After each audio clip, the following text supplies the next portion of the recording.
Dan Ballard. Welcome, man. Mate, thanks for having me. I'm looking forward to the conversation. Even just from the brief chat we had when I got off the train, I know that it's going to be an interesting journey that we're going to go through, and I'm excited. So thanks for having me. Thanks for the invite, and let's get into it. I don't know what direction we're going to go, but we might go in many different directions. But where I want to start is you said something very profound to me on the way up here. You said you see yourself as a bit of an artist. How so? Yeah, so interesting perspective. I think all of us have the ability to create art. Maybe sometimes we don't even realize that we are creating art. And in my work or my specialty, being in communication, I focus on the art of communication, not just communication coaching. There's a big difference. And I'll talk about the subjective nature of reality and of life versus the objective nature that a lot of people view life as.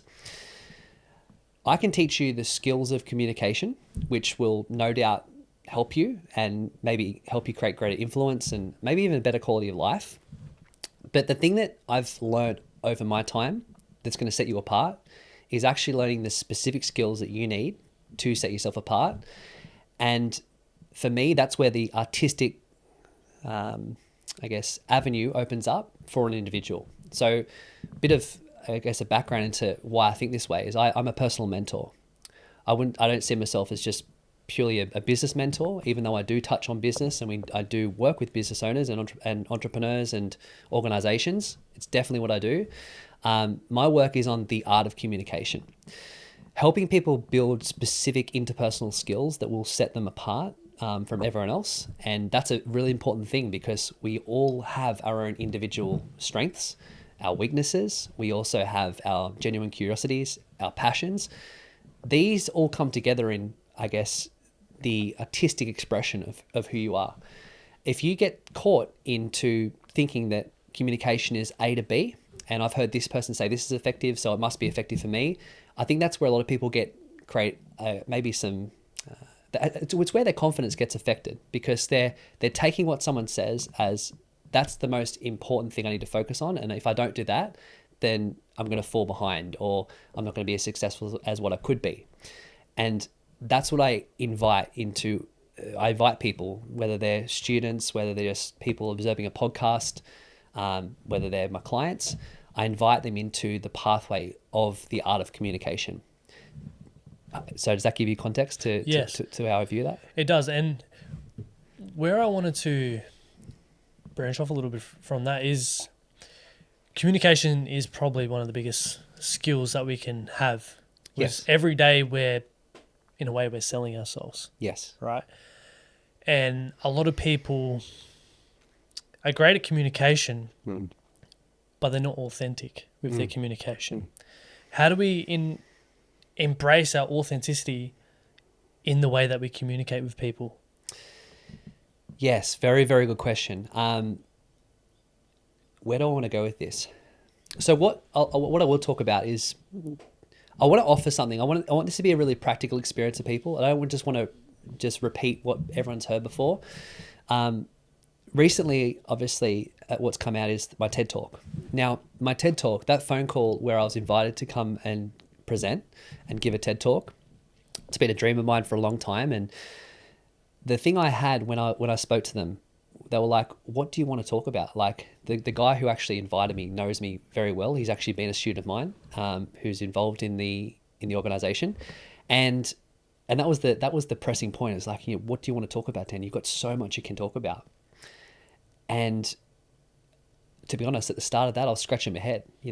I've got so much I can bring up and talk and speak about. But with TED, is they really focus on the ideation process.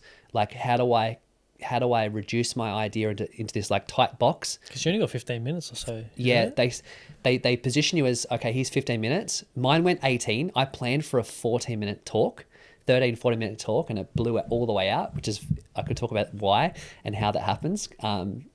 But yeah, what they do is that you reduce your idea into something really tangible, really palatable, that can be concise so people can, go on a journey with you and you can serve them and give them something to walk away with. That was my goal. And what got me into the idea of helping people overcome the paradox of likability is actually a derivative off of my models that I've taught for like a long, long time now. And one of the pieces of that is authenticity. So do you mind if I open up my model for your listeners? Because it's good, it's going to be effective for them. So rather than focusing on authenticity, the moment we start to focus on, well, I need to be authentic, like for a lot of people, they lose their authenticity. Like, it's not something you have to perform. It's not a performative act. It's not something you have to try and squeeze yourself into. It actually requires you just to first like hold frame comfortably, just get into your own frame. And for a lot of people, they don't know how to do that. So there's the first barrier of entry. So what I try and do in my work is I come in with a model that I've used and tested. It's been proven and been very effective for people, whether they're small business owners, whether they're entrepreneurs, or even at an individual and organization level. It works across the board. So it's very effective for whatever, in any domain of life, whether it's business or relationships and just life in general. It's called the ALIVE principle. Okay. And it's the ALIVE model. So it's actually an acronym that you can break down. And I think about this often with myself. It's like, well, if I'm feeling any nervousness, or if I'm feeling like my values are being tested or whatever, I go, am I alive? And ALIVE is an acronym for authentic, likable, influential, vulnerable, and empathetic. When we talk about setting ourselves apart, leaving people in a better place than we first met them, being ourselves and communicating clearly and maybe even impactfully, we want to be alive. So at the top of that is authenticity. And then we go into, well, likability, influential, vulnerable, empathetic. Being authentic encompasses all of that. So classic case, I see this a lot when I run my international immersions with people, is they go, okay, we define what authenticity is. I'm going to ask you a question. What do you define authenticity as? How do you know if someone's being authentic? That's a good question. It's the hang up most people have. Because the thing is, how do you know? Because everyone's wearing a mask these days. Yeah. The old Japanese saying is like, we have three masks. We have the one we show the world, the one we show people who are closest to us, the one we never show anyone. Yeah, wow. I actually couldn't give you a definition of, because it's all good to say being yourself, but how do you know how they are? So I'm a spiritual teacher. I do not like to subscribe to, I think modern spirituality has been, it's been bastardized in many ways. I think it's been hijacked by ideologies, and I look at it very, very simple, a really simple view of spirituality. It's like, can you be yourself? And does that change from environment to environment? And that is, for me, what authenticity is. It's like the ultimate experience of our life is to learn who we truly are and find a way to express that confidently. And that's the business I'm in. I'm in the business of confidence. Because that is the deep yearning that we all have as human beings, right down to the depths of our human nature. We all long to express and articulate ourselves and represent ourselves very clearly. And if we can't do that, like, for me, that's where authenticity, our authenticity is fractured, or it's fractal in a way. You know, it becomes more of a performance act. So let's leave that where it is. And let's go a bit deeper. We'll go into the next part of the acronym, likability, which is what my TED talks about. So likability, it's like, do you believe you need to be liked in order to be successful? I think in the world we live in now, yeah, especially with social media, you've got to have the followers, right? You Absolutely. have the likes and everything like that to be seen as someone with status. Yeah. Now, would you go and announce to the world you want to be liked? No, but Why? I feel like, for me personally, I don't announce to the world that I want to be liked, but I feel like by playing the game of social media and putting content out there, you want to be liked. Yeah, I like that. So let's hang on that. Let's hang things on top of that game piece, because that for a lot of people, likability is a game. Now that's why my TED Talk exists, because a lot of people don't actually like to acknowledge that they need to be liked. And that is the point where authenticity is lost, because as social beings, we are deeply social, and our ancestors depended. There's a deep part of our brain, the Paleolithic part of our brain, that is built because it's there. It exists for our survival as a species. It's there for us to eat. It's there for us to reproduce and to survive. Well, you're kicked out of the tribe if you're not liked. Exactly, right? exactly. So, and like for our ancestors, being liked meant being part of the group, which ensured our safety, security, and a chance to reproduce. Right? Now, our brains haven't changed either from that point. We still equate social acceptance with security. Yeah. What we see in society now is a whole new paradigm, a whole new world that we're still trying our best to navigate. It's very problematic at the moment, and there's a lot of disruption, a lot of change. Our brains haven't changed too much from that time period. So what we see is people, there's a big difference between needing to be liked, which can come off as quite repellent, it pushes people away from you. And there's a big difference between that energy and the energy of wanting to be liked. See, I could sit back and say, I want to be liked because what it's going to do is going to connect me with the right people. It's going to get me opportunities. It's going to allow me to live a purposeful, meaningful life and achieve my goals in my life, right? But when I need to be liked, when there's need there, we have a problem. Anything we need is categorically bad. Like this water here, thanks for the sparkling water. I don't need the sparkling water, right? But I want that sparkling water. Now, I've came hydrated, but if I wasn't hydrated and I look to that water and I can't get that, I'm powerless against my need for water until I get that water and I'm relieved of my need. So it's like I'm powerless against something until I get it. So there's a big difference between that having that need and the need to be liked versus the want to be liked. We're better off acknowledging that we want to be liked than and moving forward from those grounds than hiding our need to be liked and I guess the subtle ways need shows up in our life. So for example, a lot of people have a hard time, I see this a lot with people in the content space is they want to talk over the top of people, which reveals to me a need on a deeper level that they're not quite secure in themselves. They're uncomfortable in space. There's something they have to try and prove to people. I need to be heard. Right? And that's quite repellent. You're like, oh yeah, it's a repellent energy. That's just one example. I talk about this in the TED Talk. So we can start to see, well, that influences our authenticity as well, doesn't it? And as we move deeper around influential, we look to what is influence? There's a big difference between an influencer and what I call a key person of influence. Have you heard this distinction before? No, I haven't. Daniel Priestley just did this distinction very, very well on the interview with Stephen Bartlett on the Diary of a CEO. So an influencer profits of attention. And that's the way the world is moving these days. We need attention, all right? And we live in a currency that profits from our attention. And the constructs of society are all built on that, which is why maintaining your focus and learning how to mentally manage your energy is the greatest hack of our time. There's a big difference between someone who is fighting for attention and someone who is a key person of influence, because they can stand to the side of that. They don't need the attention because they have respect. There's something deeper going on here. So someone who fights for attention and someone who doesn't understand what's going on here will more than likely get stuck in that loop and get caught up into, all right, that's what I need to do to become influential, right? And that also affects authenticity. Yep. Then we go a bit deeper into the acronym. We go into vulnerability.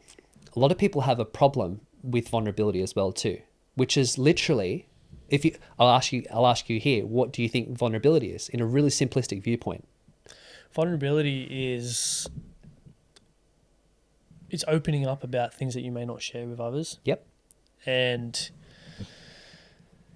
you may get judged for it, but you still share it anyway.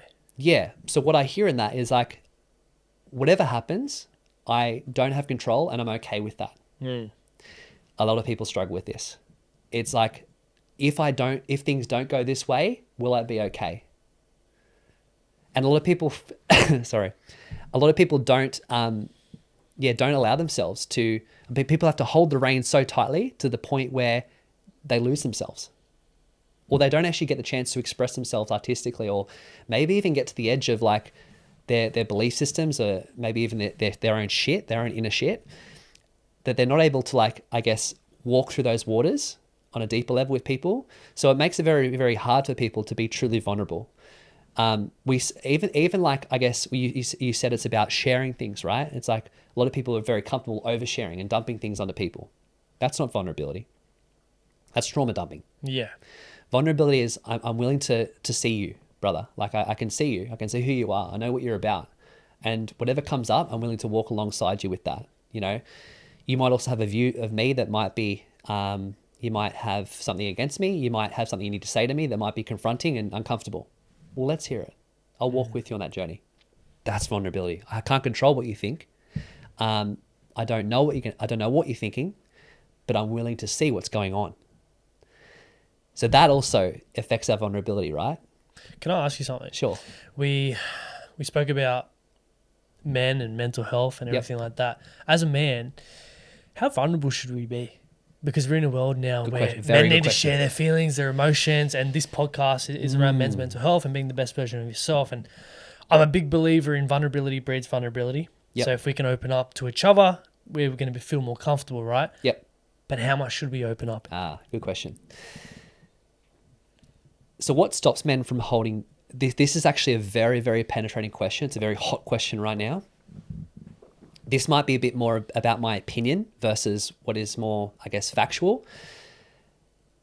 Let's look at what women want, because it tells us a lot about our own relation to that question, and also the way we relate to other sexes and to everyone else in the world, right?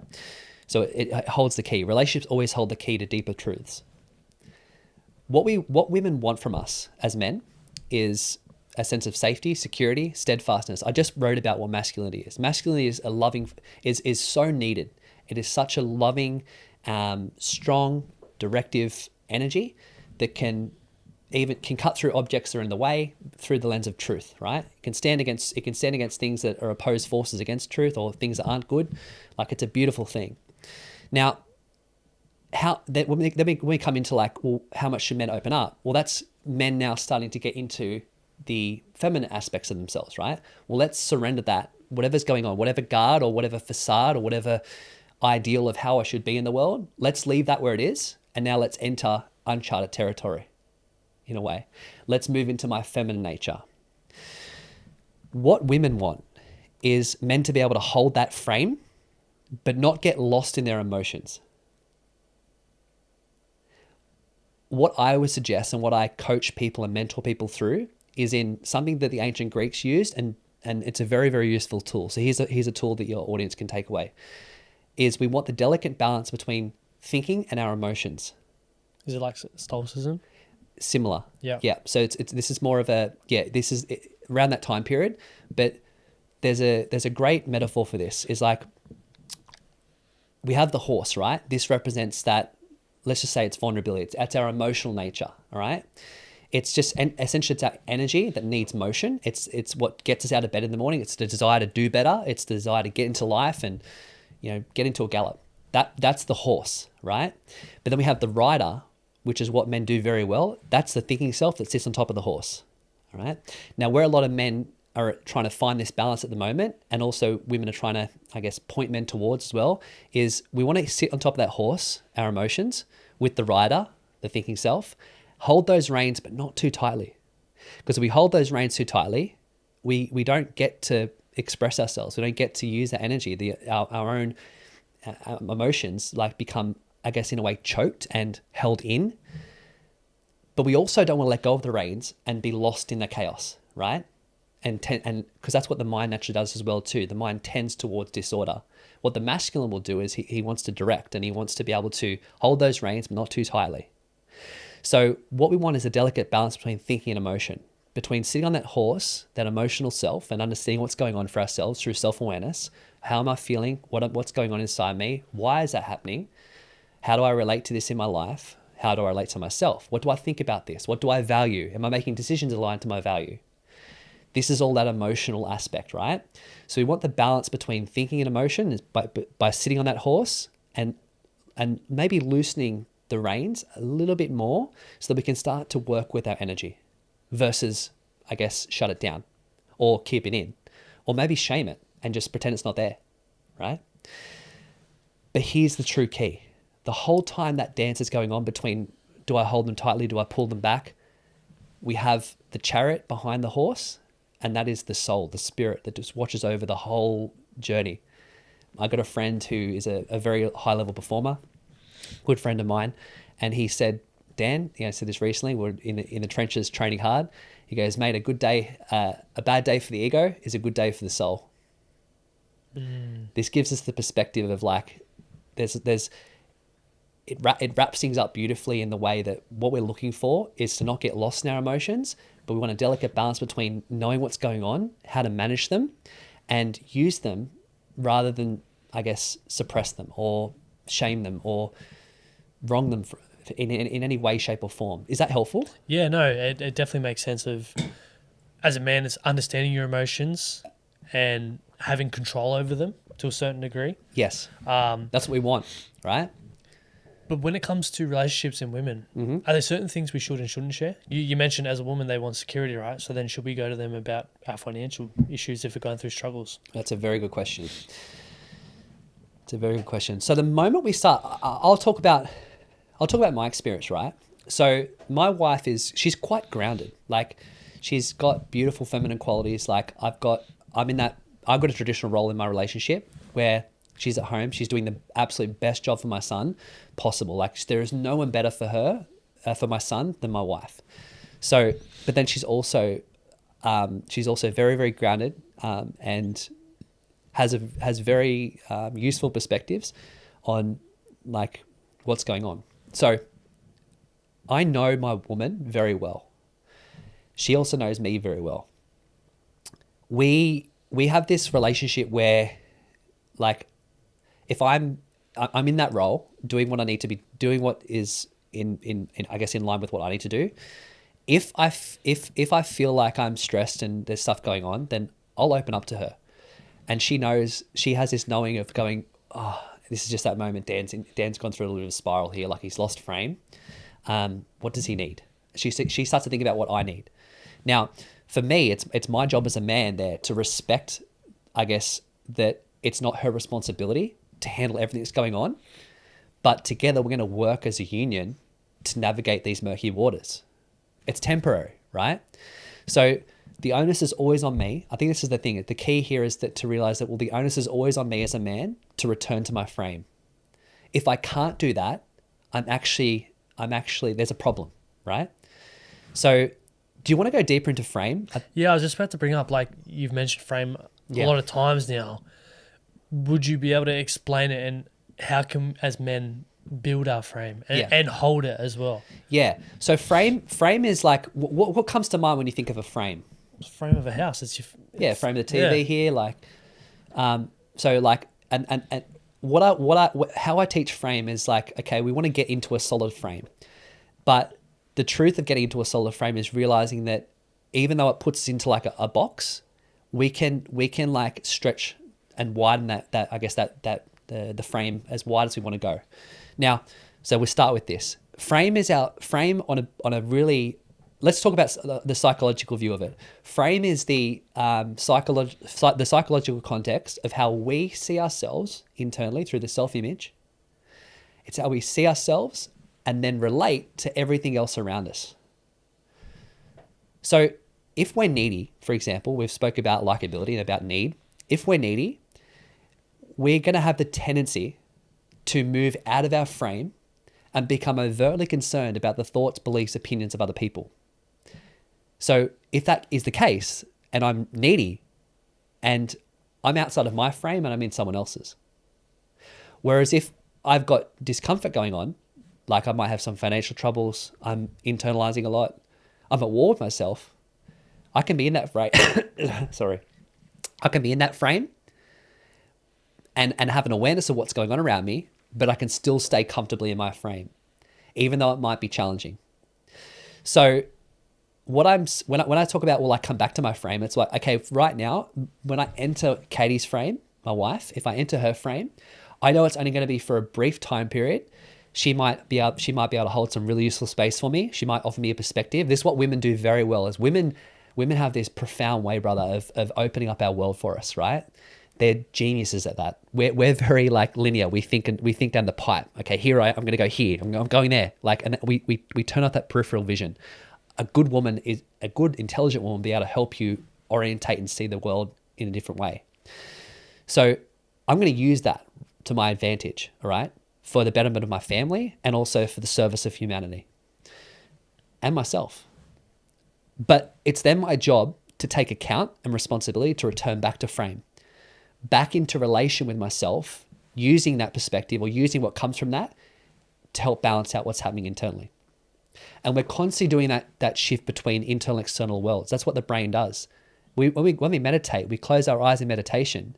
And in that period in meditation, what we do is we close off from the external stimuli and the external real estate. We go internal. And what we're trying to do, the whole journey through meditation, whether it's for 5 minutes, 10 minutes, 50 minutes, is we're trying to map what's happening internally with what's happened externally. That's why meditation at the end of the day is very effective, because you can actually reflect on your day and map what's happened in the external environment with what's happening internally. So I think to answer your question and come full circle with that, I've kind of done what Jordan Peterson does. He breaks things apart and goes way too deep on things, but it's really useful because if we understand what's truly going on there, like it's going to help us to truly like get into a stronger frame for ourselves. And that's what confidence is. Like inner confidence comes from being able to comfortably hold your own frame, which encompasses that whole alive principle. That's why I teach the alive principle, because I know year after year, time after time, it proves itself and it stands the test of time because it's the most effective way to get you into frame and to also keep you, I guess, building, growing as a man and being a positive force in the world, a positive light in the world. Yeah. Do you feel like this is the breakdown society right now? A lot of men don't know their frame or they're not in their frame? Yes. Yes. I think a lot of men, different, let's talk about age. There's different problems for different ages. And that's based off of lots of different reasons, socially, but also maybe intergenerationally. And I'd even say, in terms of the way society's structured, we're going through a big shift now. We're going into like the digital age. We've come out of the industrial complex. We're moving into a whole new paradigm. The world is not ready for what's coming, bro. Like we're moving into a whole different world. And even we spoke about this, our kids aren't even prepared for what's coming. Like they're going to school for a world that does not exist anymore. And I think even just that thought for kids, like they're struggling on a different level that we never struggled on. Like my struggle, like when I was at school, I didn't have the same worries that I see younger generations have these days. Like I feel very, very blessed that I didn't grow up in this. Like I was on a precipice. I've seen enough. I've seen Pokemon cards in my hands, but I've also seen the Tamagotchi. Right? I've seen a Nokia phone, Nokia 3310 that was indestructible. Yep.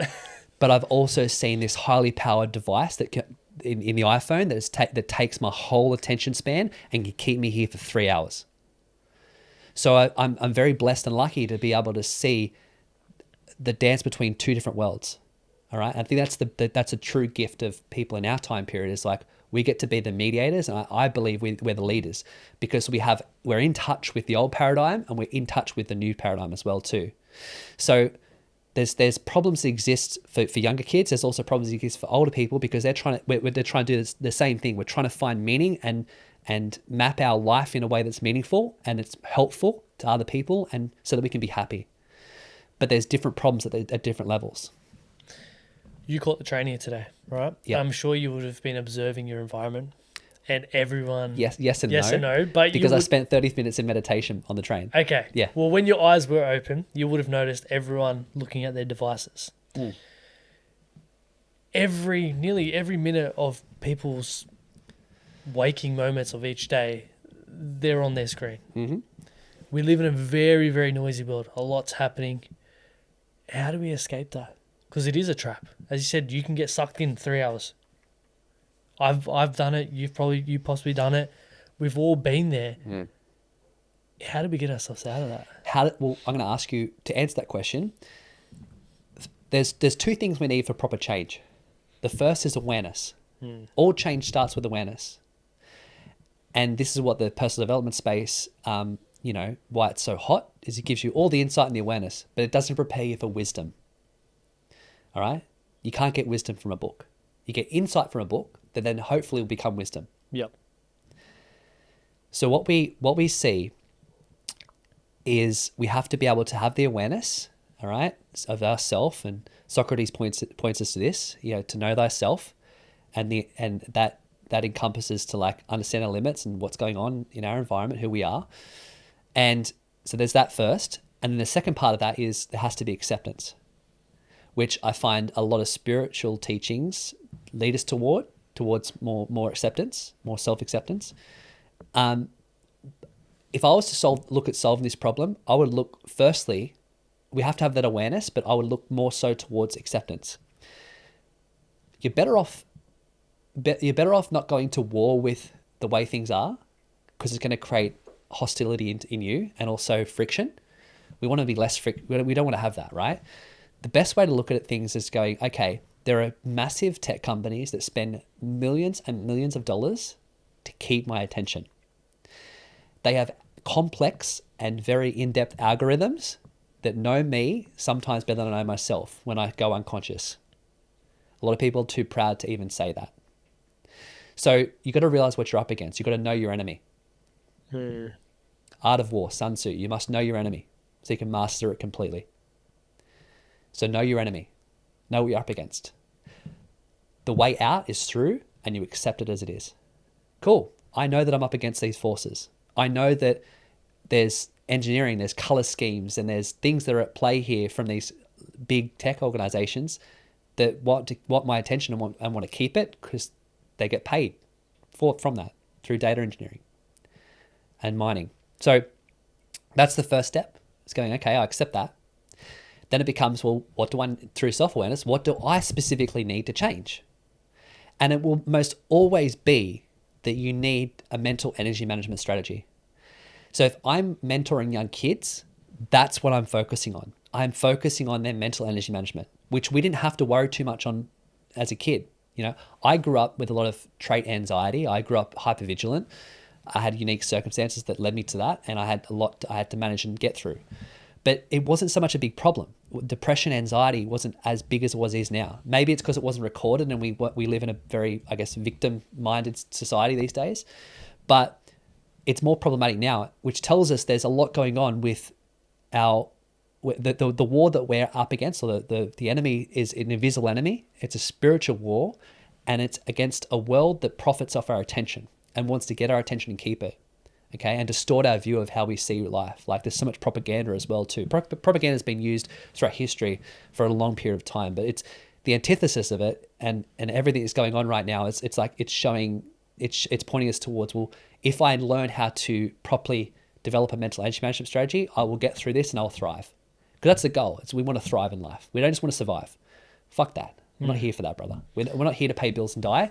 We're here to realize who we are, to head towards something really meaningful, creative, to express our art, and then to hopefully, for my goal now is to actually prepare my son for a beautiful life too, to pass on what I have to offer him, to prepare him for life as well.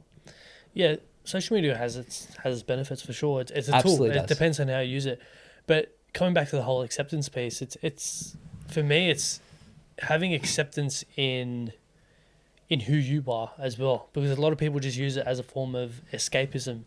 How many people actually look themselves in the mirror or actually have conscious thoughts to themselves of, what am I doing in my life? I'm driving to work. I'm on a train to work every day. Same cycle over and over and over again. It's like they're just running on autopilot. Yeah. Most people are machines. They're products of their environment. They are slaves. And that's just the truth. I don't say that any malice or any type of like, here I am, here you are. That's what's going on. So that's for me, is like, that scares me, man. The 9 to 5, get up, roll over, check your phone, snooze for a little bit, jump in traffic, go work for someone else. Nothing wrong with it. Like, there's no wrong way to live. You can just choose however you want to live. I'm not here to push anything down, but it's like, that scares me. Yeah. And that's why I've spent 14 years doing what I want. Exactly. And especially for you now being a dad too. Yeah. It's like you have to be a living example for your son. Absolutely. There is no opinion on earth that could ever shake me from this frame. Period. Like I say this in the TED Talk, you got to get comfortable with people's opinions, with setting boundaries, with saying no. And at first it's going to feel completely terrifying. Like I haven't always been this confident person, mate. I'm a deeply sensitive person. I'm very in tune. I'm also very confident and strong, but I've had to earn those stripes. Like it comes from a deep place in me that I've been at. And I haven't always been this person. That's why I'm so passionate about sharing my art and doing my work, my life's work, because I know what it's like to not have that. And you just mentioned like this is your passion, and I feel a lot of the times our passions stem from pain points throughout our life, especially from our upbringing. Yeah. And you mentioned, you really hyper aware and anxiety, Hypervigilant. Yep, that word. Talk to me about some of those pain points and where that kind of stemmed from, because it's great to give a bit of context on where that passion derives from. Yeah, sure. So I just remember we had a chat about this over coffee. I just remember living life completely in my head. A lot of men have this as well too. We get squeezed up into the head, not realizing that that's why it's the hardest journey for a man to connect his head to his heart. Like look at how much distance there is there. But we can connect it down further quite easily, can't we? It's 30 centimeters, right? But it's the longest journey a man will ever go on. The 30 centimeters from his head and his heart. What we want to try and do is we want to make sure we don't get squeezed too much into our head.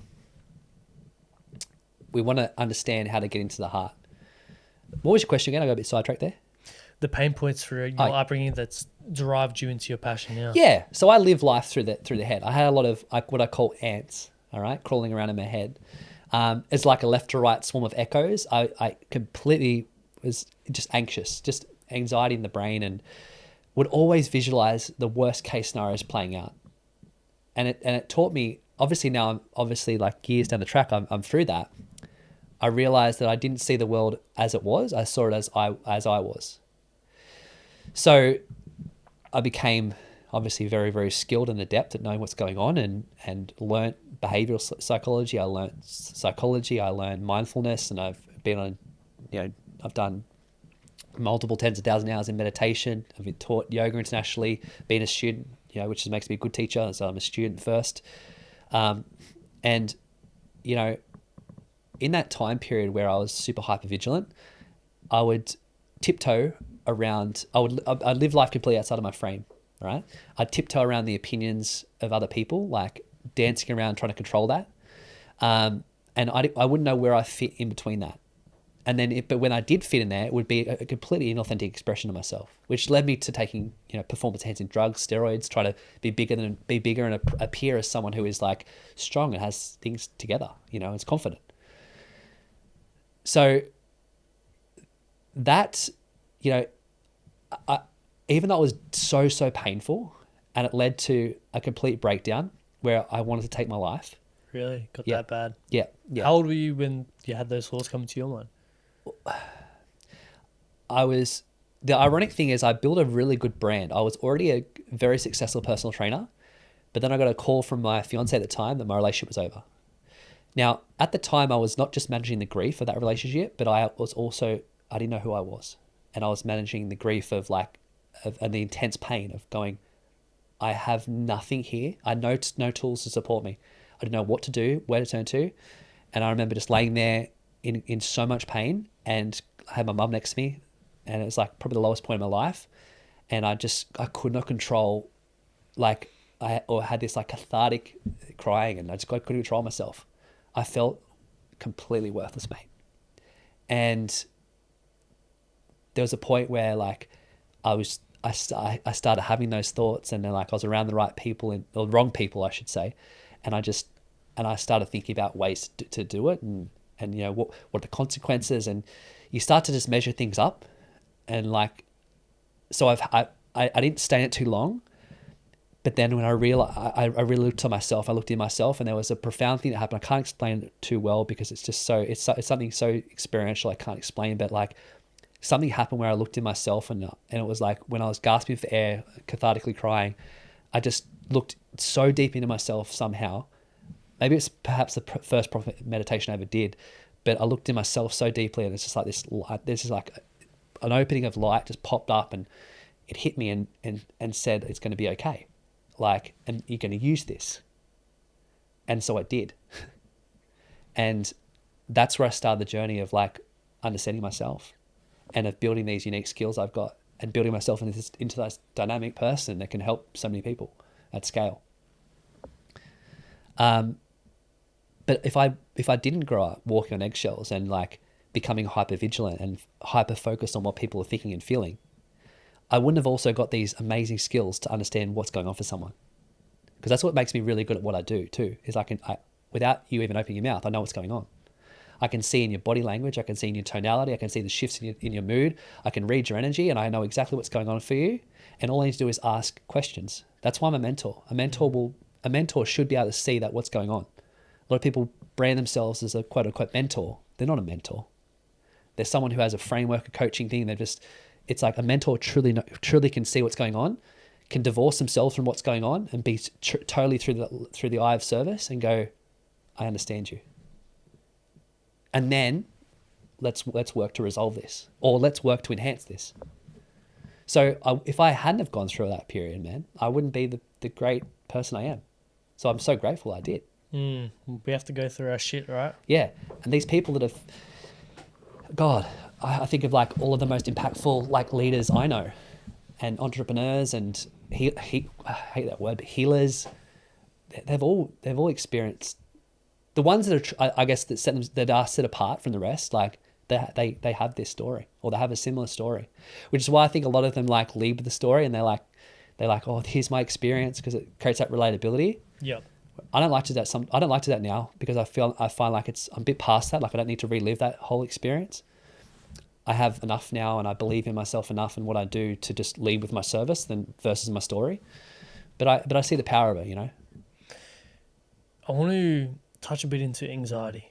Okay. Because a lot of people do struggle with that. I shared to you, I personally struggle with that. Yep. And I like that you mentioned that pivotal moment, that shining light, that you mentioned that you have to use this, not let it control you. Yep. And a big thing for me that flicked the switch when it came to anxiety was someone said to me, why don't you just think of anxiety of, you know, it's something that shows up that you need to go towards. Yes. Instead of you letting it control you and you run away from it, Yeah. you actually need to go towards it. Yeah. Like if you're a bit anxious to do a podcast or whatever the case is, it's like, this is actually a good thing for you. Sure. And that's the reframe that's needed. That's what I'm saying. You won't get too far in life with that inner victim firing up in you, saying, like, it's so bad that I'm going through this.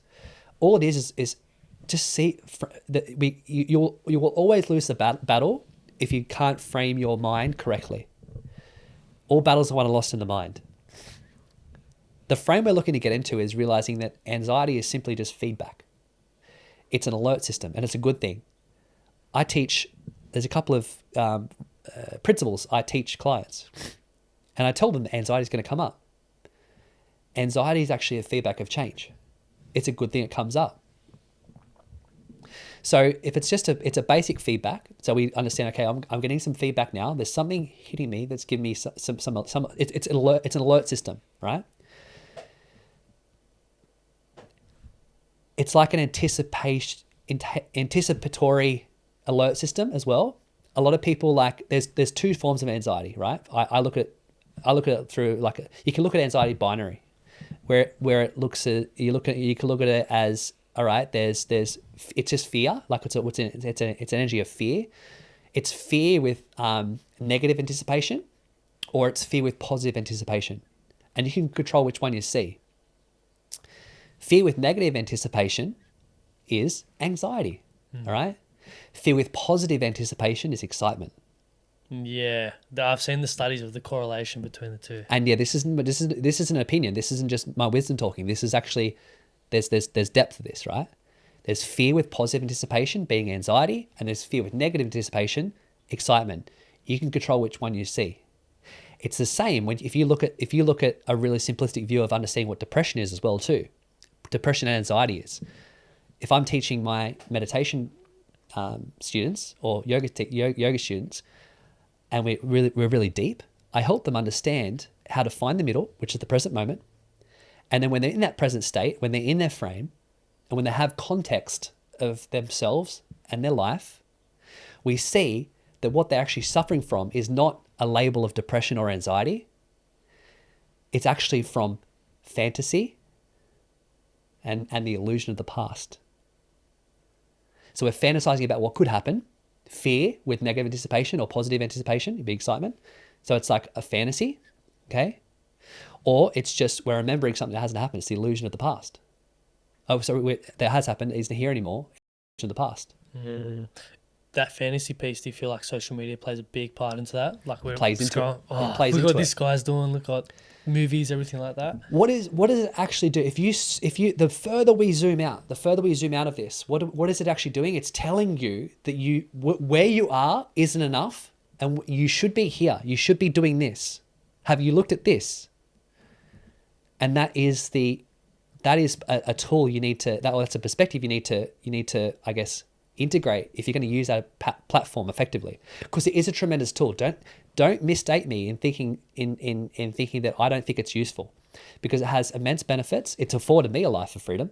Thank you so much. What a great tool.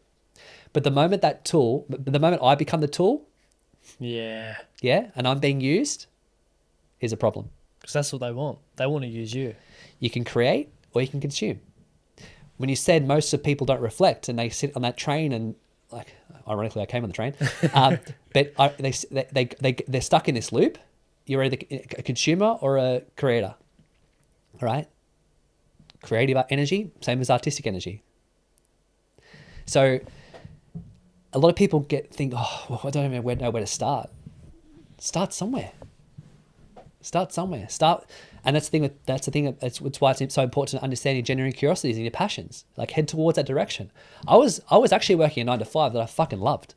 Oh, really? What were you doing? Yeah. So I've worked a lot of trades, but I was doing solid surface fabrication, like a form of cabinet making. Okay. I was using a product called Corian, and I really liked it. Like, it's like a granite. So best way you can understand it, it's like a granite, but it's a man-made one. You can form it and you can do it up walls. I did all of the tables inside the Maccas at the airport. We had contracts with Maccas. We had contracts with, like, big bars, clubs, dentistries, because it's non-porous material. It wouldn't seep into things. So dentistry, for hygienic reasons, would use that product. I loved it.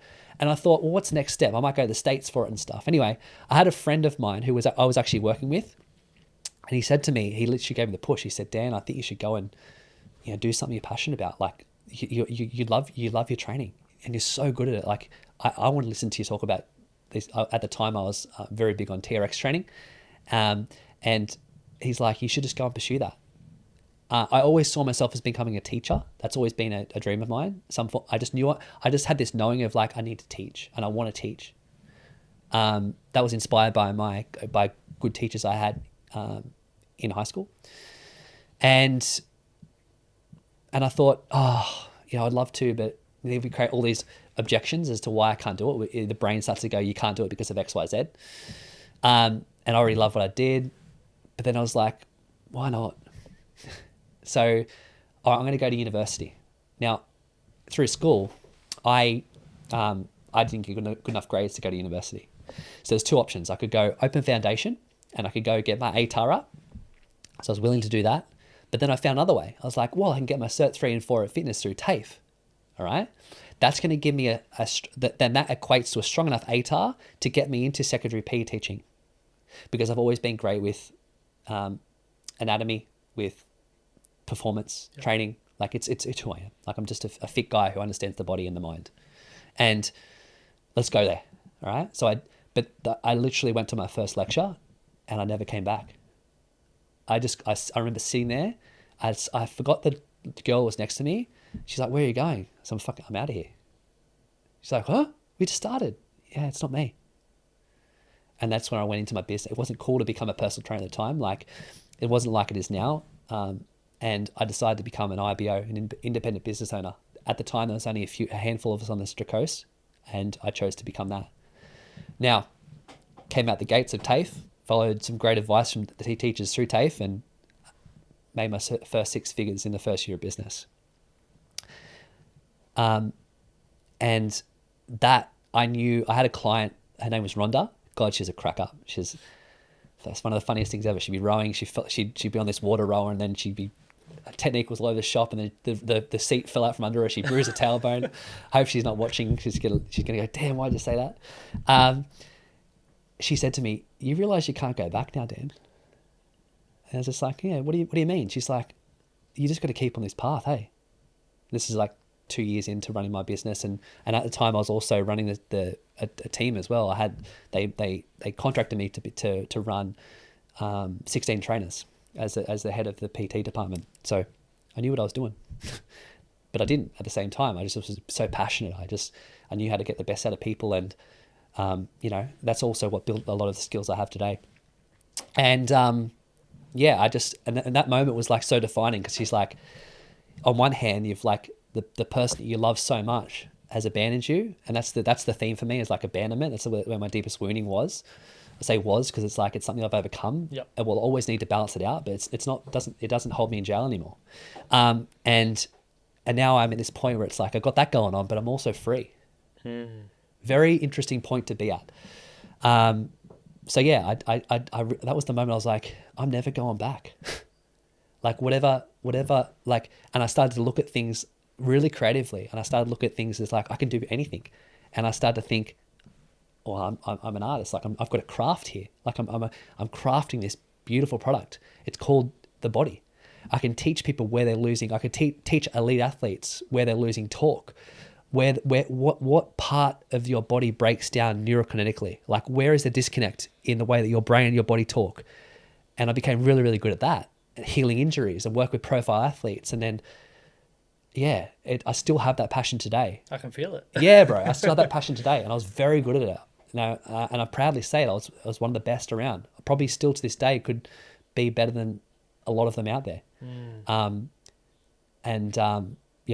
Luckily the yoga community still gets the benefits of that, because I crossed over into that field. So yeah, like, don't know how we got there, but that's a great piece of advice from Rhonda, because it's so true. You can't go back. Even relationships, well, you could go back. But what came to me was, there's a song that I've been listening to. I forget the name of it, but the lyric goes, I'm a little bit hurt, but I'm a lot more free. And that just came straight to my head as soon as you said that. And especially when it comes to business too, it's like, yep. If you leave your 9 to 5 and you go into business for yourself, it's like a lot of people say, oh, if it doesn't work out, you can always go back to your 9 to 5. But for me, I couldn't. I think, brother, it's a very good thing. So my coach, I don't work with him anymore. Shout out John Marsh, great business coach. He said to me one day, he goes, Dan, what if this doesn't work? And I go, do you want me to answer that? He's like, yeah, let's go on a journey. And we went all the way down, this cascading fall of like, oh, this could happen. Is it that bad, Dan? No, it's not. So knowing that is not that bad, what's going to be good? What could happen? And just that's the mental energy management. It's the redirection of energy. You constantly do as an entrepreneur. You're constantly challenged every single day to put yourself on the line and have no guarantee of what's going to happen. So like you live a life without guarantee, and you realize, well, it's actually, I wasn't free in the first place. Like, and that's the thing a lot of people don't realize in this rat race, is they realize they're actually not free. Like it's better to be on the edge of like, I guess the entrepreneurial sword, where like nothing is guaranteed, nothing's possibly going to work. Especially financially too. You know, man. Invoices and shit are going to get paid. Like, you could have your stable income each and every week, but as you said. Yeah, like just recently, I was back in 2020, I had to pivot. Like I lost so much money. I had someone break in and steal $50,000 in cash, unrelated to my business, but it's a whole different story. And then at the same time, I had my life planned out in Bali, running international immersion. So I had all of that accounted for. Okay, you can't travel, you can't stay in Bali because it's quote unquote not safe, and it's a bit of a hard time to navigate that. Then I had someone breaking in, and it's like, okay, cool, they're going to massive hit here. Let's try and launch it. Let's take a swing at launching an app and getting into that field. I work with some big organizations and NRMA, Thrifty, and we worked and yeah, we've got some really cool stuff, and we did some cool stuff. But at the end of the day, we lost 6 figures, and it's like that's just part of the game. So it's like, I think it's really important to take yourself to the worst possible outcome. The Stoics did this in their Premeditatio Memorum, the premeditations of evil. They have to visualize the worst possible outcome happening, and then they reverse engineer from there. That's a great way to do it, because now I'm just thinking about it. Now I'm doing a quick analysis in my head, and I was like, what's the worst thing that could happen? I have to go back working for my family business, which is guaranteed anyway if I wanted to go back. Yeah. So take all the risk now. Yeah. Take your psyche there. Take your hot energy there. Okay, that's the worst. And you know what? When we talk about overcoming need, that could be the best thing to do. If you're truly dependent and you need things to happen, like I'm very fortunate now where I don't actually need a lot of things to happen, which is why I'm so confident, articulate. I say it as it is, and I can be of full service. All right. I don't need to work with you, but like I want to help you, but I don't need you. You're not desperate. So make a decision. I'll get you there. We're going to be successful. And I'll never take on anyone I can't guarantee that to. So I don't need you, but you got a choice here, brother. Like, step up or step down. That's just how it is. Like, let's get to work. Let's make this happen. And I think that's, to get there, it's like, well, if I visualize the worst thing, then I've got that, and that can take away the need. Then I can be fully in the want of, I want to help you. Not on, I need you to help me, pay me now. Like, do you want to do this or not? It's a very powerful position to be in. And I think that's what men want to get to, right? In all different domains of life, not just business, but like in relationship as well too. Like, you want to stay in frame, stay in check. Like, you want to lead. We're meant to lead. Definitely. And coming back to the family piece, the business, a lot of business owners, they may make a lot of money, right? They may be seen as successful in the financial realm, but they're not happy spiritually with their family, their relationships. And a lot of the times they say, oh, that's the sacrifice you have to make to get to where I am. How do we still be successful financially? Great question. But still keep the strong core values of family, health, because that's our foundation, right? So I'm in a unique position to talk about this because I work with some very high-level entrepreneurs. They're managing anywhere between 7-8 figures. Haven't cracked any 9-figure guys yet, but 7-8 figures. So they're around a lot of money. They generate a lot of money, but they still work with me. Now, what do they work with me for? Stuff that money can't buy, right? And inner peace, for example. You know, it's like this intangible thing, but it's like, we want that. Men want peace. And the longer you get into your relationship, the more what you truly crave out of a woman is just a woman that can like nurture the environment of your house and provide this beautiful dynamic at home. And, you know, and it's just like, well, it leads to peace. A man will be peaceful. He wants to provide for his family. It feels meaningful, and he's at peace. So there's lots of things that are missing, but we can't elude ourselves to the fact that we live in a world where we actually need money, right? Money makes the world go round. Yep. And the freedom that we all, some men find freedom through a beer. Some men find freedom in drug abuse. Some men find freedom in porn. Understand that the tussle for a man is always trying to find his freedom. Discipline equals freedom. And I don't view discipline as something that's harsh or something rigid that you have to stick to, and it's not a punishment. Discipline is self-respect in action. So the piece that's missing for a lot of men is understanding the switch between, I don't discipline myself to punish myself. It's actually an act of self-respect. And one of the most respectful things you can do for yourself is actually get yourself ahead financially and take care of yourself in that way. All right? It's not going to be easy, but nothing meaningful is easy. So we start there by taking account, and we start to like orientate ourselves towards an ideal vision for our future. And we go on our journey towards that. and understand that the freedom that we long for is a downstream effect of actually having maybe not financial freedom, but at least good financial literacy and maybe solid financial EQ, financial emotional intelligence. Because at the end of the day, it's not just about how much you make, it's about how much money you keep. It's the way that you work with money, the way you relate to money, how you invest it, or how you hoard it and store it. Is it working for you? Is it working against you? These are all these deeper questions. When you study, it's all just patterns. If you understand the pattern, you can solve it. So if there's pattern recognition, which is the precursor for change, you need to look at the patterns of what's going on in your life. The patterns hold the key to your freedom. But because it's sometimes too hard to look at, or there's a lot going on emotionally, men move away from the patterns, or away from the opportunity they have to change, and they'll find their freedom in watching a UFC fight with the boys, swinging a golf club, and then going home to a hostile household.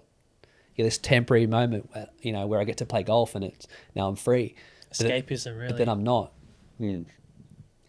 Now, life isn't always going to be sunshine and rainbows, but we want a consistent experience of fulfillment and joy in our life, right? That's what we long for. For me, that's where the wealth and the prosperity is. Everything I do is around prosperity. I've done this for so long. It's like prosperity is that state of I know who I am. I'm peaceful. I don't need to escape my life. I have the courage and I have the foresight to know where I'm heading is the right direction. That's also what happiness is. Happiness is simply just feedback of I'm heading in the right direction. If you start to try to focus on becoming happy, it will elude you. It's just like trying to find balance in life. Balance is a pipe dream. It doesn't exist. If you try and find balance, you're going to find the opposite of that. Yep. Yeah, everyone says work-life balance, right? I think it just comes down to priorities. Work-life balance was coined back in the 1980s, and it was actually a social experiment to create another tax bracket. Really? Mm-hmm. So what it was actually brought in as well, let's get women in the workforce, so we create another tax bracket. Okay. And then the idea became popularized because it felt empowering for women. But now what we have is the problems we have in society right now, which I'm not going to get into because it's to probably take us into another podcast. But that's where the term work-life balance came from. And it became popularized, mediaized, and bastardized, and then it took all different avenues. But to come back into something useful for us, what we're looking for is actually the opposite. It's called counterbalancing. Nothing significant in your life. We talk about freedom. We talk about what we want, this ideal of living. That doesn't come from sitting in the middle. It's going to take time. It's going to take long work and extremes. But it's going to take skill for you to come back to balance, back in the middle. And that's what counterbalancing is. What appears as balancing is actually not that. It's counterbalancing. Gary Keller. And that ultimately comes back to you need to have discipline to do that, which I love your analogy of the self-respect in action. Not many men don't have self-respect. A simple thing of working out and looking after your health.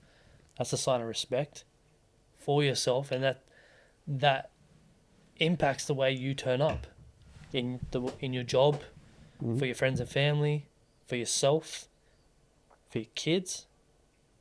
All these small little things you may not want to go. This morning I didn't want to go to the gym, but I went there.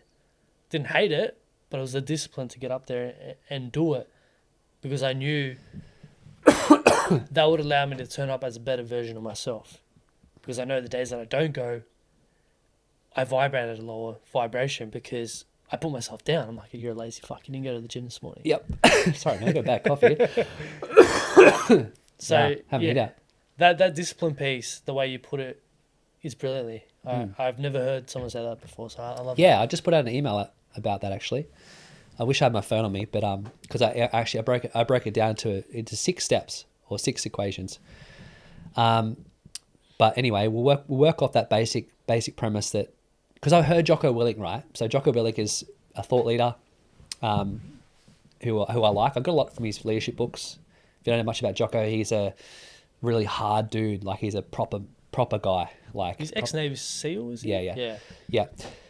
Talk about vulnerability, right? He takes full ownership. That's his whole brand. It's extreme ownership. He talks about a battle that didn't go as planned. And he took ownership of, the thing that cost them in a Mardi. And he coined the term discipline equals freedom. What I like to do is I like to build on that and realize, well, what is discipline? Because a lot of men go to some sort of reductionist, tense, in the box type thinking. What if it is actually just self-respect in action? And the compounding effect of that leads to fulfillment. That's what my breakdown leads to, leads to fulfillment. Because if it doesn't lead to the path of fulfillment, then what are you doing it for? My business partner that gave me, he's a business partner of mine actually, and he we own a company together, and he was the one who pushed me in that direction. So years later, we've come full circle. Now we're in a company together, and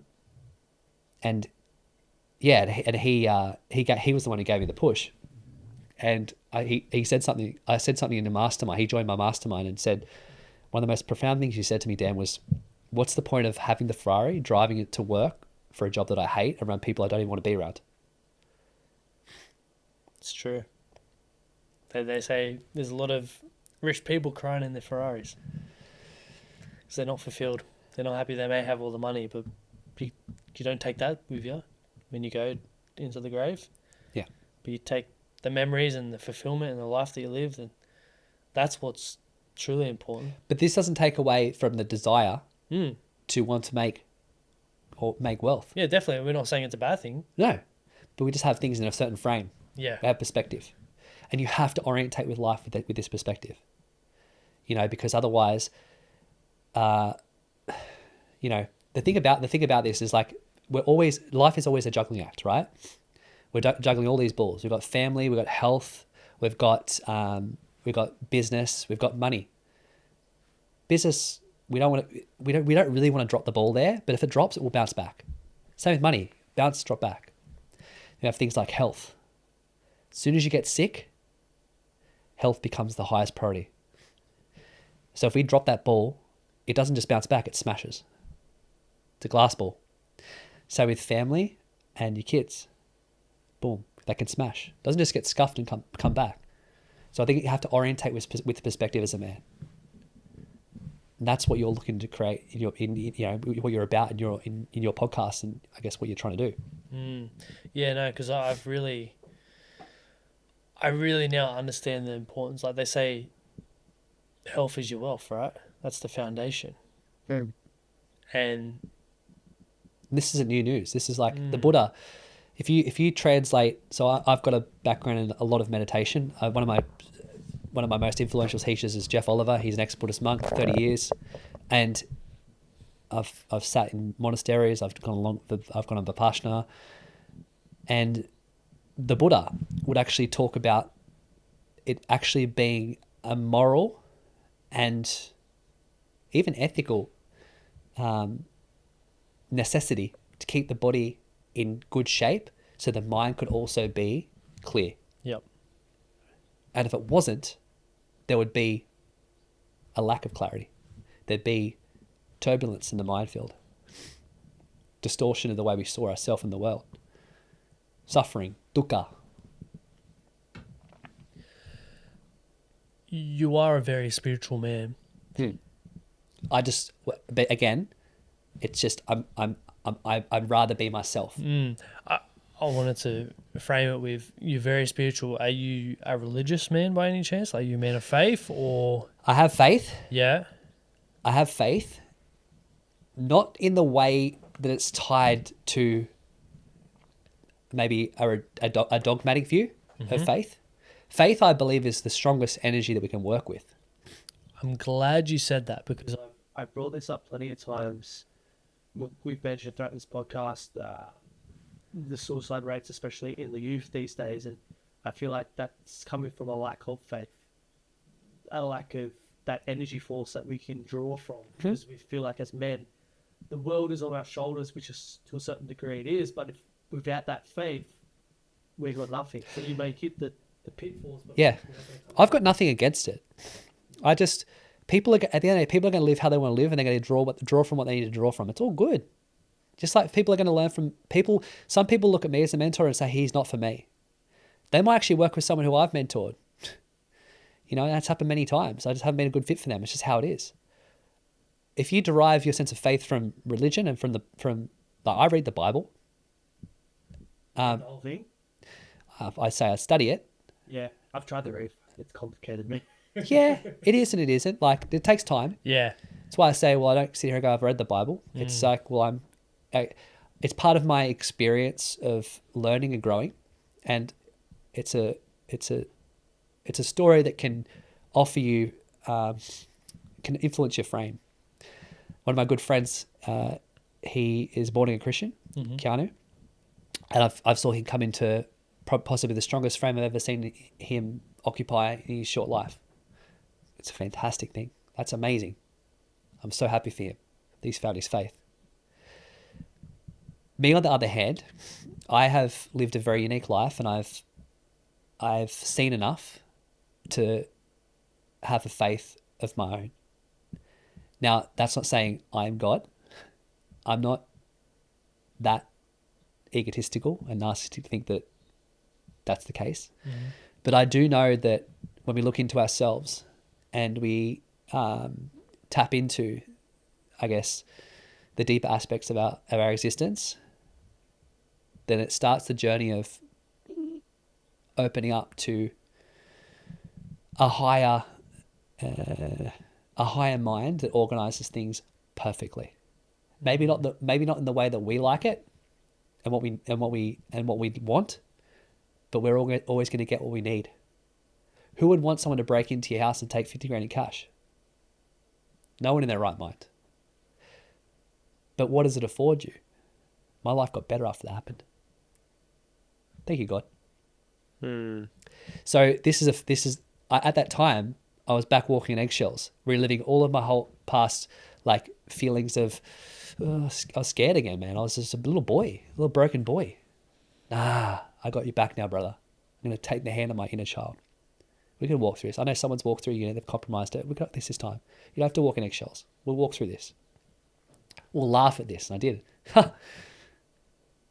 To have a visual, like, it's if you ever see that much cash stacked, it's like, and then it's not there. It's like, here's my little safety net. Gone. And it's like, cool. I've got trust in the process, faith in what's going to happen now. And yeah, it is missing. So I think in however you find your faith and continually live through faith, then that's good. And it beats hope. Yes. Hope is for losers. Hope puts this, like, energy out there, and you work with the energy that's like, well, something outside of me is going to go my way eventually. But until then, I can't be happy. Until then, one day it'll be better. Now, hope's a lot better than having, like, despair, but faith's something else. Faith takes you even higher than that. And it takes, when we talk about having confidence, like, if you don't have faith, you don't have true confidence, because it's going to be uncharted territory. It's going to be waters. Like, the moment you see these people, they're like at the pinnacle, and then they, a lot of the UFC fighters will tell you about this. Is like they'll have a win, and then win after win, and then have a loss, and they go into a pit of despair. It's like, you will always experience this in life. What appears as winning will eventually find a course of, like, if it finds a way to make us humble, to give us perspective again. That's how small we are. But also, I think there has to be a point where you realize how big you are too, at the same time. It's a duality. You want to hold that perspective of how great and possible everything is for you, but also realize how small and insignificant you are. And I think if you can do that, then you've truly learned what humility is. Yeah, humility is a big one. Yep. I'm curious, what are you most proud of? I'm most proud of the most important journey I ever took, which is the journey back towards myself, turning my own mind back into itself, which is what we do in meditation. So it's the quote unquote, the inner work. And I'm most proud of the work I've done on myself for how it's afforded me this confidence, and also what I'm passing on to my son. The reason I ask that, and it ties into the humility, is what you just said there. It doesn't come from an ego standpoint. Sure. You know, I'm so proud to build this business, etc., etc. It's like you're proud you did the work because it benefits the people around you. Yeah. And that's the difference. You know, the ego offers us a false sense of confidence because it's a protection of the mind. That's all the ego is, it's a protection of the mind. It's a faculty of the mind that helped you make sense of the world, because at the time you needed that to survive and get by. Yep. There'll come a point where you have to get beyond the mind. Otherwise, you know, you don't get to experience this whole aspect of yourself. You live in this box of this finite thinking of like seeing the world through the ego. Is the ego the enemy? Can we build a healthy relationship with it? Of course we can. Yeah. Of course we can. Like, for example, to be successful, you have to think you're better than what you are now. Which encompasses like, I can do better than other people. Not, I'm better than other people, I can do better than the average. That decision is made from the ego, right? But it's also pulled from the soul. It's also pulled from like the calling in you to evolve your consciousness and fulfill your life purpose. So it's always this delicate balance. From a yogic standpoint, there are 4 faculties in the mind. We have, and they all sit on top of it. The 3 faculties that sit on top of each other are the ahamkara, which is the ego. We have the manas mind, which is the lower mind. People call it the monkey mind. And then we have buddhi, which is intelligence, the higher mind, our upper nature. All of which is contained within the chitta, which is the sum total of all of what you are, your past experiences, the things you've went through. And what happens is there's events that happen in life that stamp into the chitta, and they form what's called samskaras. These are subtle impressions that are left on the mind field. They create little divots in the mind. People would call that trauma, with either a capital T, which is a big one, or a little t. It's like a trauma is like this person said, this person said I was ugly. Now I believe I'm ugly. Sorry about the cough as well. That's all good. Got a bit of a cold lingering around the family at the moment. The joys of having kids, right? Yeah, and what we try and do in yoga, is we try and balance out the thought forms that come forward from the lower mind, because it's the organizing mind. It's like it takes on everything. And then we have the ego. We're going to try and let the ego suppress so that we can arrive into like a higher state. We can become the watcher of the thoughts, not so consumed by the thoughts. Is that useful? No, it definitely is. And where I wanted to go with this is... now I've just lost my fucking train of thought. You cough, mate. Sorry, bro. This is a terrible time to get a cough in a podcast, isn't it? It's authentic, though. It is. You want to have more water? Yeah, thanks, bro. Do you want another sparkling? No. Sure. We're good. Oh, I thought I had something in my head that I wanted to take it. Yes. So you mentioned the biggest thing you're proud of, right, is to do the inner work to pass on to the people around you, especially your son.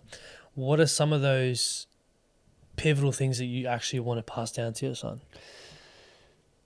Number 1 is emotional intelligence.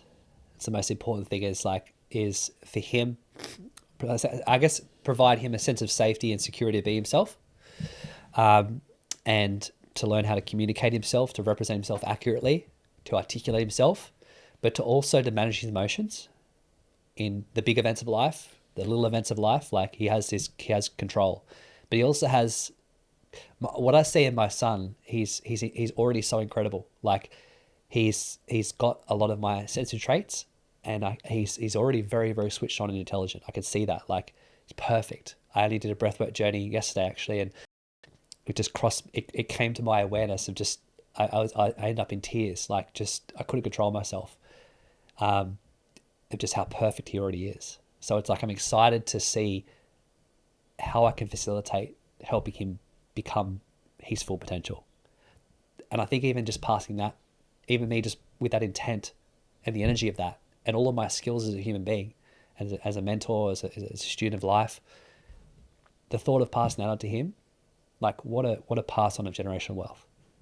I want to back that up by asking, what has he taught you about life? Because that's the big thing, right?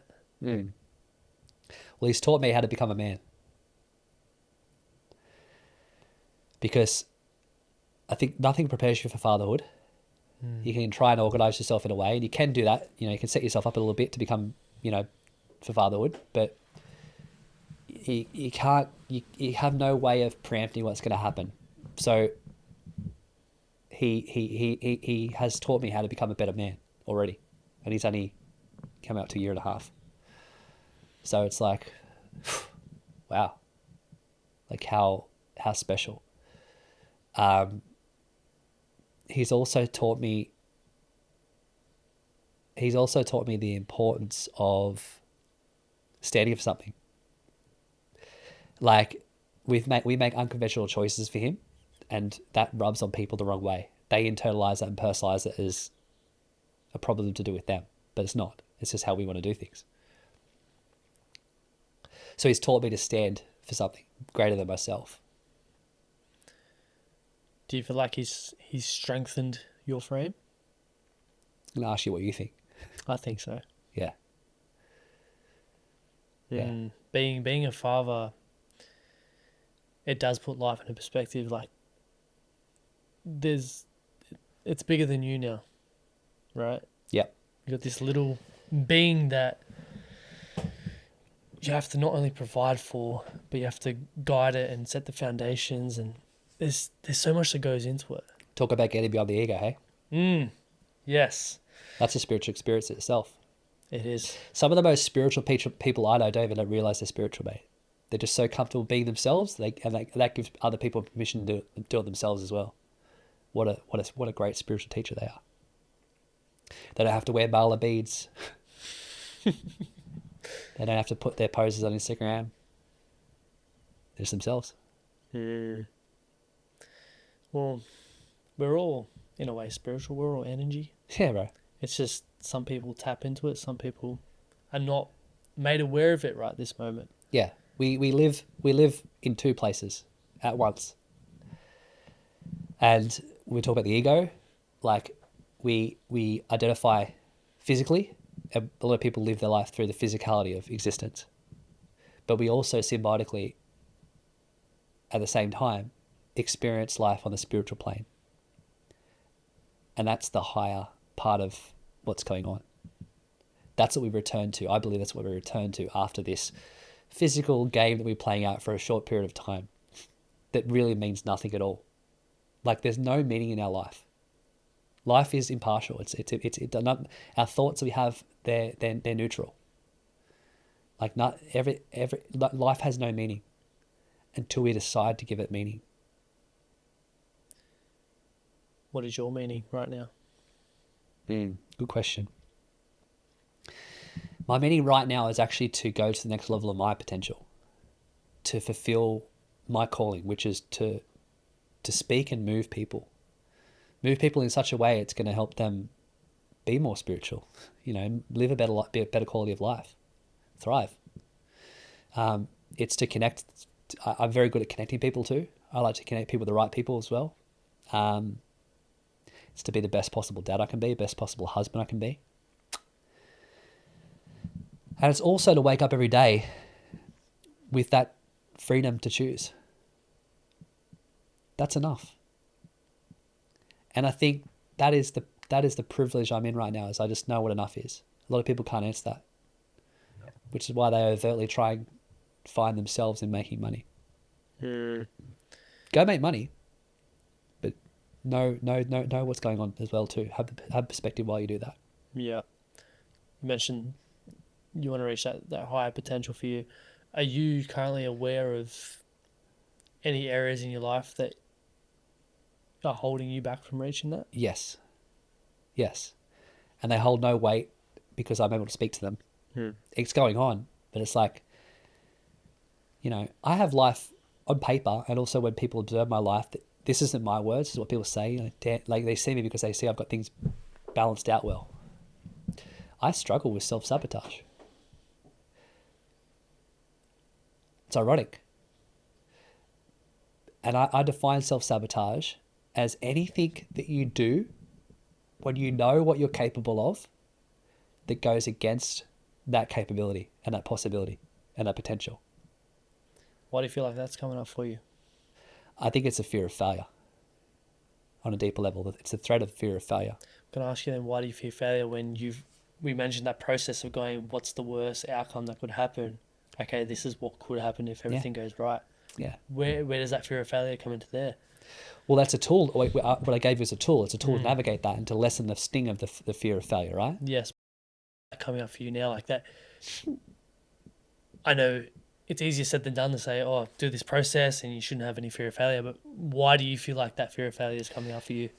The greatest fear we have, other than being ourselves, is that it's not that we're inadequate. It's that we actually fear who we could become. We fear success. Because with that requires us to upgrade our whole belief structures. It might mean to like let go of certain people. Like it's so much. We are so happy as human beings to be in the process of fulfilling our potential, but not truly reaching it. Because we know exactly, look at this, like we know exactly what we need to do every day, but we don't do it. Why? That's a good question. And it's not a question that needs to be answered. Well, why do you do that? For me, I do it because of this, like, yeah, that's just one tool, for example, to help me navigate away from, well, I've got to protect what I've got, like whatever's going on in my mind. Like it's all just mental stuff. But I just know that when we're as human beings, we're happy to feel like we're in the process of fulfilling our potential. But when it comes to truly reaching for it and fulfilling it, like it evokes this gross underlying feeling. And it comes from our fear of isolation as social beings. Like that's what gets triggered deep in human nature. And this is a deep subconscious pattern that holds a lot of people back. You mentioned the fear of we fear isolation by not being enough. Yes.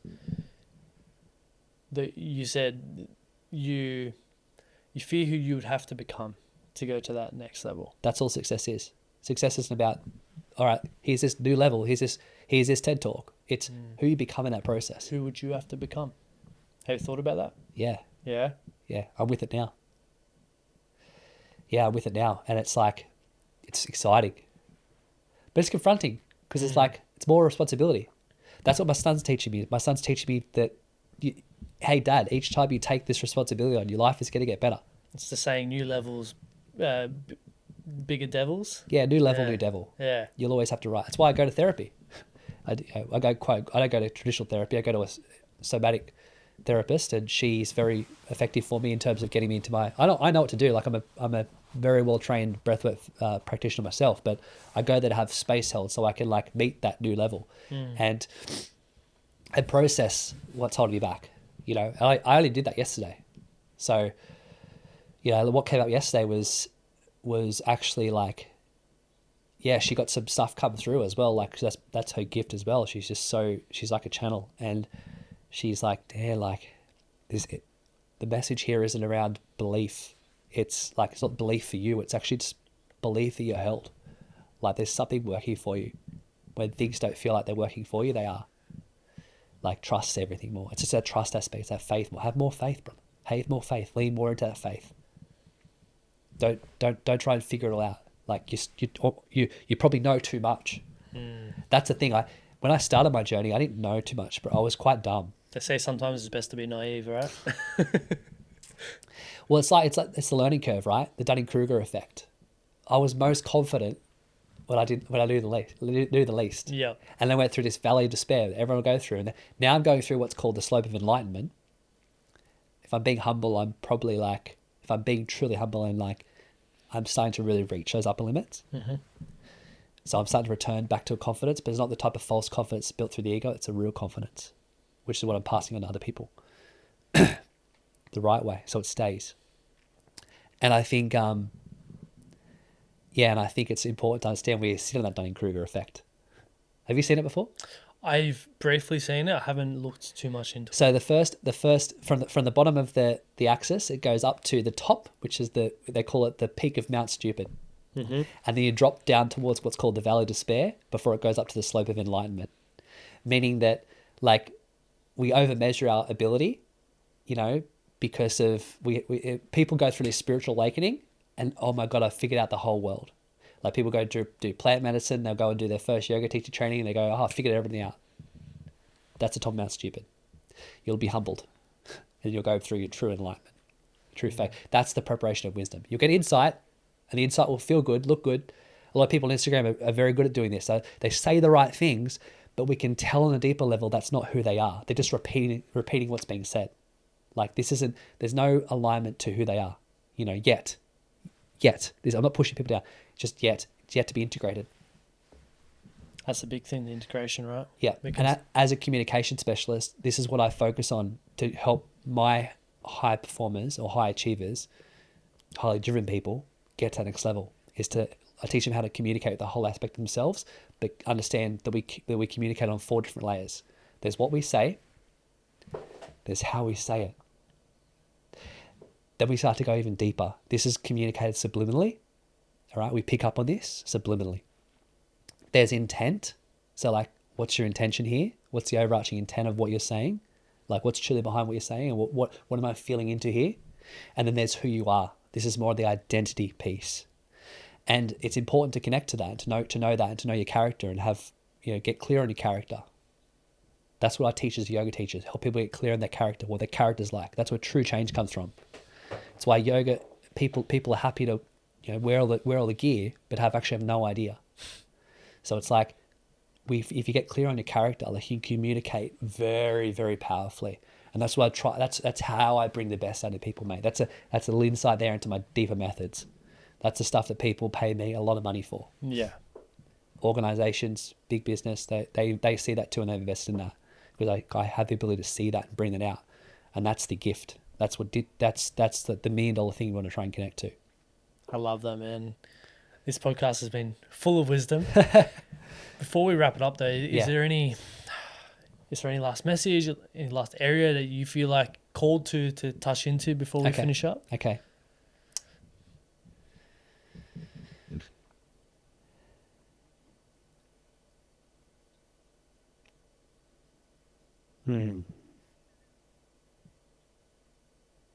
I think sit with this podcast again, or like re-listen to it again, because reflecting on what we've just went through, I think each time you listen to it, you may be able to derive a different level of meaning from it based on where you're at in life. So maybe save this, share it to your friends, save it and come back to it in time as well. Because I think what we spoke about, as you grow with what I've shared and maybe planted a couple of seeds, hopefully plant some seeds of wisdom that are going to sprout for you, I think it's going to grow with you. And on the back of that, I'll say it's better to make a choice in the right direction than it is to put the ladder up against a wall that you know isn't right for you and climb that ladder. Like, you're better off making that choice now, even if it's just a little step, and focus on the small compounding effects of making that decision in the right direction now. Not tomorrow, not I'll do this, not I'll get around to listening to this podcast from Dan again. Do it now. Start right now. You know what you need to do. You don't need me to tell you. You know exactly what you need to do, so do it. Remember that discipline is self-respect in action. It's the doing we're looking for. Done. End of podcast. Dan, thank you, man. Thank you. That was amazing, and I'll put all your links and everything in the description so they can follow your journey. If anyone wants to work with you, they can, look into that further. But man, this has been a really, really interesting podcast, and I'll definitely have to listen to it as well. So awesome, brother. Thank you, man. Mate, thanks for having me. It's been a pleasure to also get to know you a bit more as well. It's the cool thing about these things, right? We get to know each other and have this relationship now, and it's great, and I appreciate that.